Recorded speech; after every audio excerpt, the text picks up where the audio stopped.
యాసంగిలో మనకు వర్షాకాలంలో చూసుకున్నట్లయితే వానాకాలంలో మనకు ఈ వర్షాలు అధిక వర్షాలకు మనకు పంటలు కొద్దిగా దెబ్బతినేటువంటి అవకాశం కానీ, వర్షాలు విపరీతంగా వరుసగా పడడం వల్ల కూడా ఈ పోషకాలు సరైన సమయంలో ఇవ్వలేక మనకు దాని ద్వారా పంట మీద ప్రభావం పడి కొంతమేర దిగుబడులు తగ్గడానికి అవకాశం ఉంటుంది.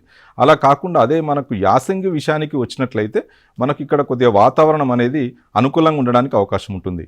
ఈ టైంలో మనకు ప్రధాన పంటను కనుక చూసుకున్నట్లయితే పిలక దశలో చాలా చోట్ల పిలక దశలో ఉంది. సో ఈ దశల్లో మనము మొదటి దఫా ఎరువులను వేసుకోవడానికి ఉండేటువంటి అవకాశం ఉంటుంది. సో ఎక్కడైనా నాటు వేసే దశలో ఉన్న పంట అయినా కావచ్చు, అదేవిధంగా పిలక దశలో కానీ ఈ పోషకాల యాజమాన్యం కనుక మనము సరిగా చేయనట్లయితే యాసంగిలో మనం ఆశించినటువంటి దిగుబడులను పొందకుండా పోవడానికి ఆస్కారం ఉండడానికి ఎంతో అవకాశం ఉంటుంది.